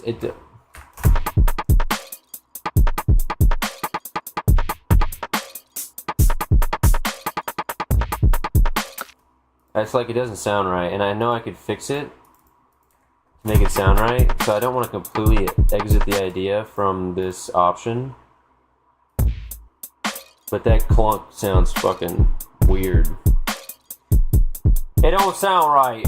It sounds flat, and it's supposed to punch.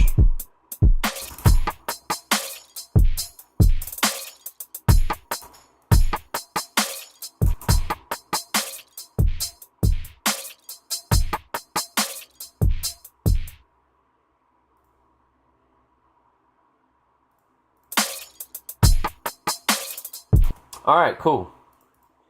Alright, we're getting better with this. Let's go to the next one. We're on 4 of 50 plus. This is gonna take some time.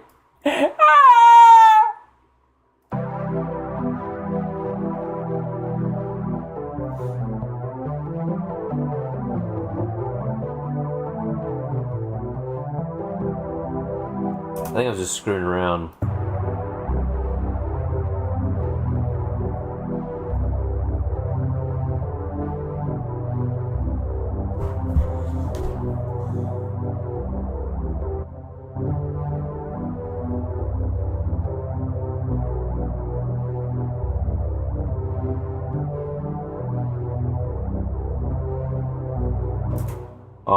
I remembered that this was a cool technique that he did, that he said don't do all the time, but I just want to practice really quick. And it was like, okay, let's just change it up here. Let's say the note scale is C major, and we want to make, I think it's like no, not that. Let's see.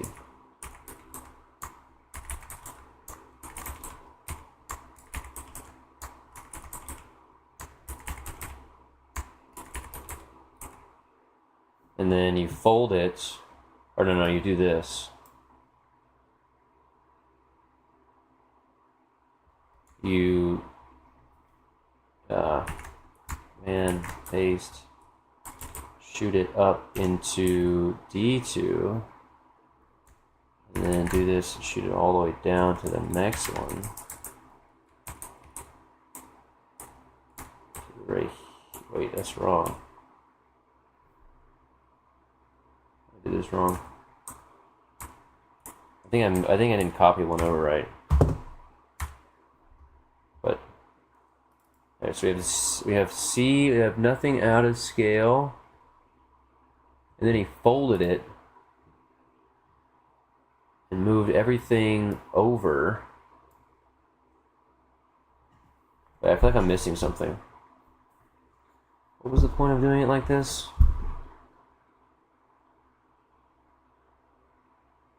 You put the start at 0 or something? No, that's not it.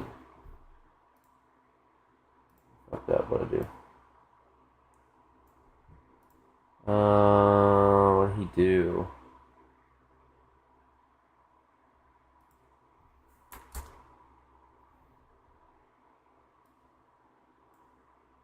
Just put everything. Oops.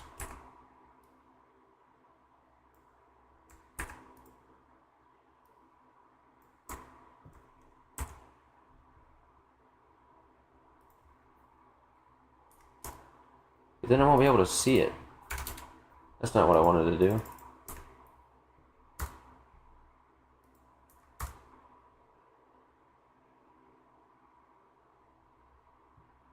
Start position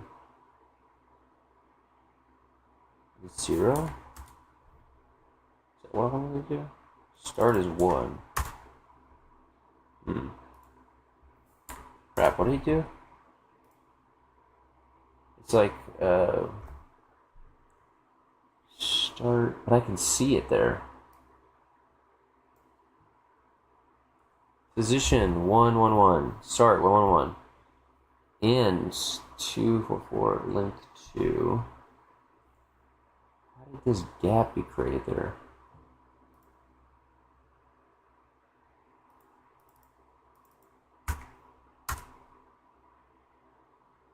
But then when I shrink it in, it goes away. Oh no, it doesn't. Oh, it's because the notes are there, that's why. It's going to show me what... Wait, what?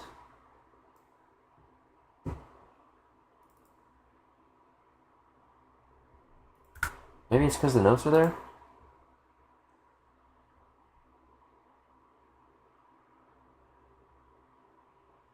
Oh, I have to put all the notes there so that when it folds, it shows. So every single note that gets put in here is in scale. I can't fold without the notes actually being there. So all of this is in scale. It's too low.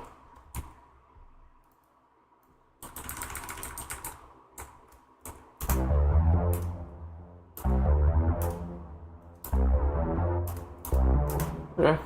I think that's what he did. I think it's the same thing. Why did I make a second one?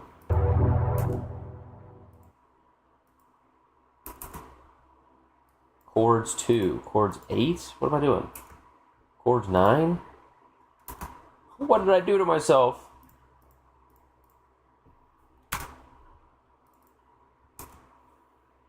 What is this?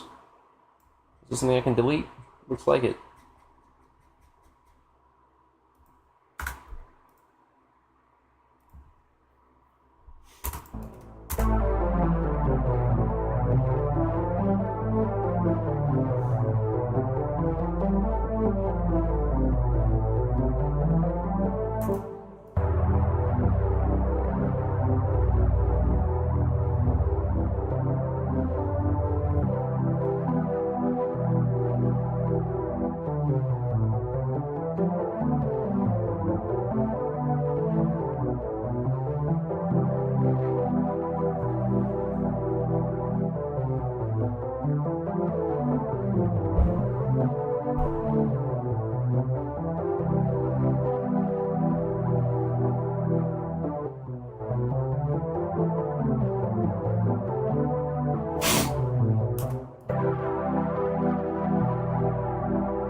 I don't know what to do with this.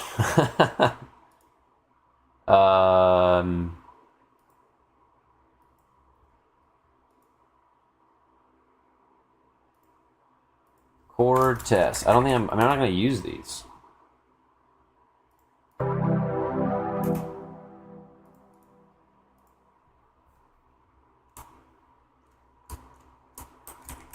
Play one. I don't even know what to call it.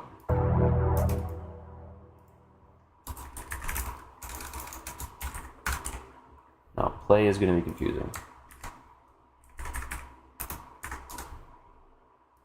That's 11. That's not right.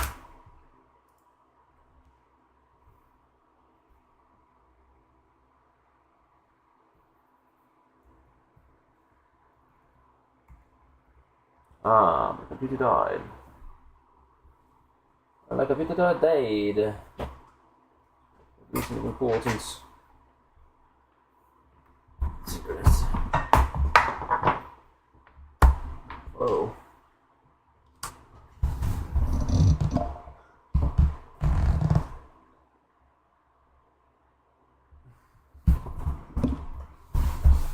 Alrighty. I am going to clean up these two chords. Probably just move them out of the way because I'm not going to use them.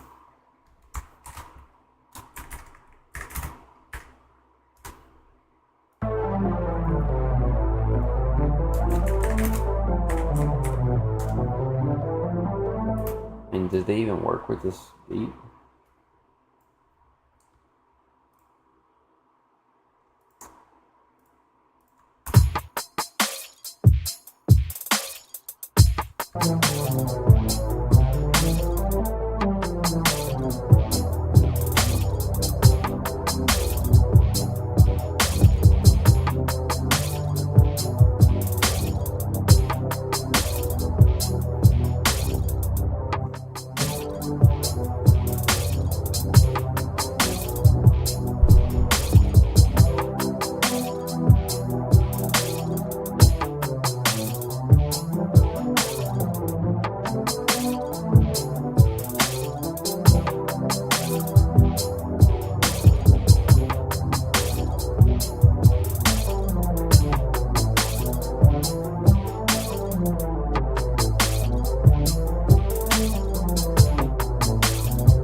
It's a whole lot of mess is what it is, let me tell you. Let's just at least put these next to each other. Let's get a little bit of coherence, just make my brain function a little easier. Just name it the same.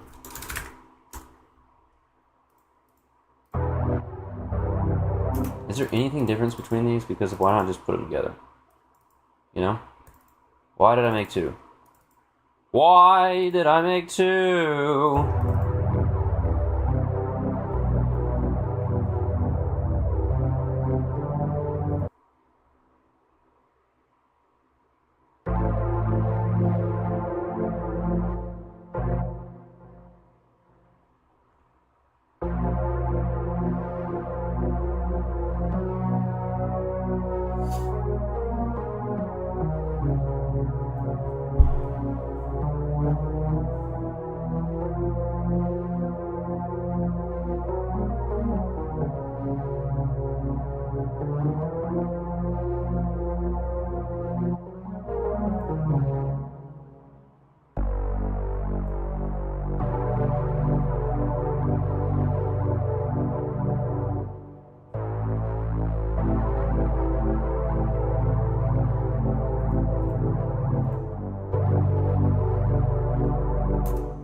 Will this sound the exact same if I put it right here and press this?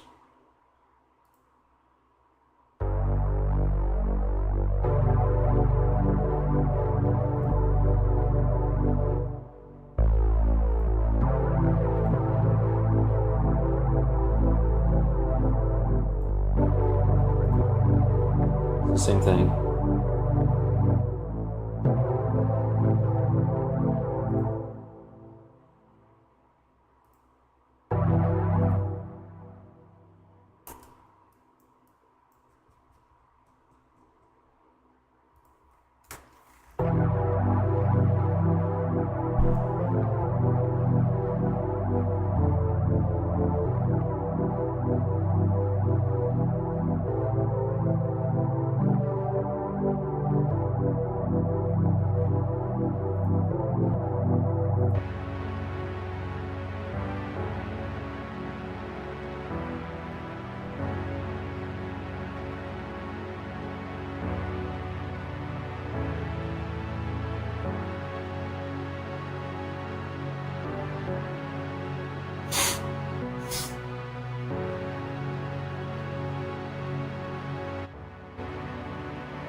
A simpler version.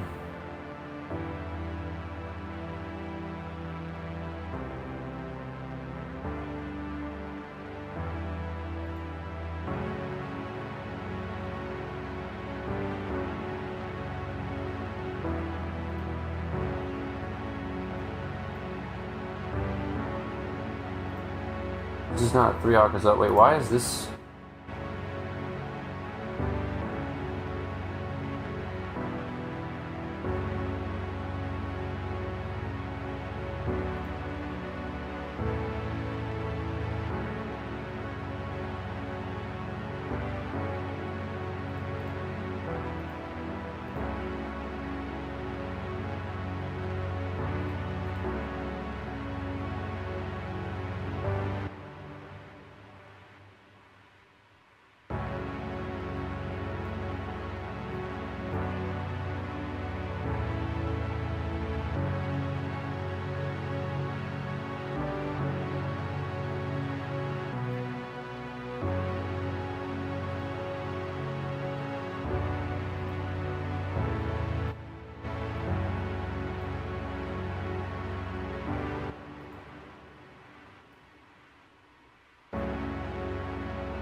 So loud.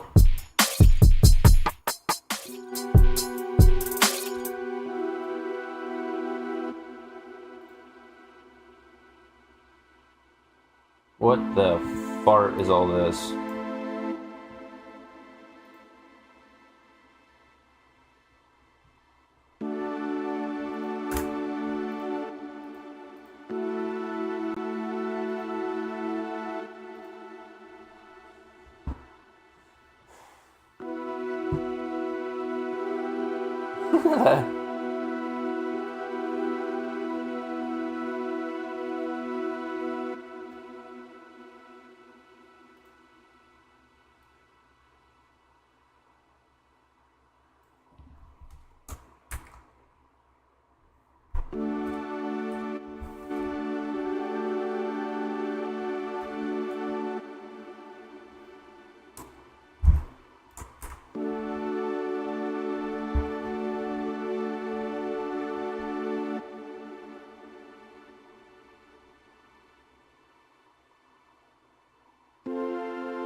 Alright, we got through the first 4. I like that. That's a good stopping point. Alrighty. Pumped out a 3-hour push deep into the musical realms of arrangement, getting into the logical organization of how to bring sounds into a palatable storytelling structure.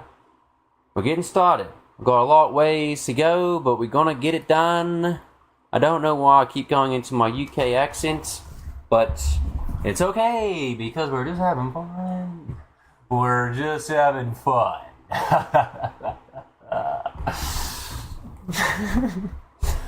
Alright.